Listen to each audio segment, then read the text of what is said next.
நடிகர் விஜயின் கடைசி திரைப்படம் என சொல்லப்படக்கூடிய ஜனநாயகன் திரைப்படத்தின் படப்பிடிப்பு விறுவிறுப்பாக நடந்துட்டு வந்துட்டு இருக்கு. வினோத் இயக்கும் இந்த படத்தின் படப்பிடிப்பு ஜூன் மாதத்திற்குள்ள முடிவடையும் அப்படின்னு எதிர்பார்க்கப்படுது. இந்த படத்தை அடுத்த வருட பொங்கல் ரிலீஸ்க்கு அனௌன்ஸ் பண்ணியிருக்காங்க.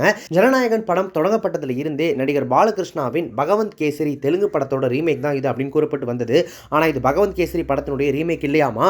அந்த படத்திலிருந்து ஒரு காட்சியை மட்டும் ஜனநாயகன்ல பயன்படுத்தி இருக்கிறதா தகவல்கள் தெரிவிக்கிறாங்க. அந்த ஒரு குறிப்பிட்ட காட்சிக்காக மட்டும்தான் அந்த படத்தினுடைய ஒட்டுமொத்த ரீமேக் உரிமையுமே 4.5 கோடி ரூபாய்க்கு ஜனநாயகன் படக்குழுவினர் வாங்கியிருக்கிறதாக கூறப்படுது. அப்படி என்ன காட்சி, எதுக்கு அதை வாங்கினாங்க அப்படின்னு கேட்டிங்கன்னா, நடிகர் விஜய் பகவந்த் கேசரி திரைப்படத்தை பலமுறை பார்த்திருக்காரு. அதில் வரக்கூடிய குட் டச் பேட் டச் காட்சி அவர் ரொம்பவே கவர்ந்திருக்காமா. அதனால் அதை ஜனநாயகனில் கண்டிப்பாக சேர்த்தே ஆகணும் அப்படின்னு சொல்லிட்டு விருப்பம் தெரிவிச்சிருக்காரு. நந்தமுரி பாலகிருஷ்ணா மற்றும் ஸ்ரீலீலா நடிச்சிருந்த அந்த காட்சி ஜனநாயகன்லையும் இடம்பெற இருக்கு. அந்த ஒரு காட்சியை தவிர பகவந்த் கேசரிக்கும் ஜனநாயகனுக்கும் வேறு எந்த தொடர்புமே இல்லை அப்படின்னு சொல்லி தகவல்கள் சொல்றாங்க. அங்க எப்படி பாலகிருஷ்ணாவும் ஸ்ரீலீலாவும் அந்த காட்சியில் நடிச்சிருந்தாங்களோ அதே மாதிரி இங்கே ஜனநாயகன்ல விஜய் அவர்களும் மமிதா பைஜு அவர்களும் அந்த காட்சியில் நடிக்க இருக்காங்களாமா. அந்த காட்சி கண்டிப்பாக இங்கே தமிழ்லேயும் மிகப்பெரிய அளவில் பேசப்படும் அப்படின்னு சொல்கிறாங்க. அந்த ஒரு காட்சிக்காக தான் ரீமேக் ரைட்ஸ் வாங்கியிருக்காங்களே தவிர படத்துலேருந்து வேறு எந்த விஷயத்தையுமே அவங்க இங்கே ரீமேக் பண்ணலையாமா.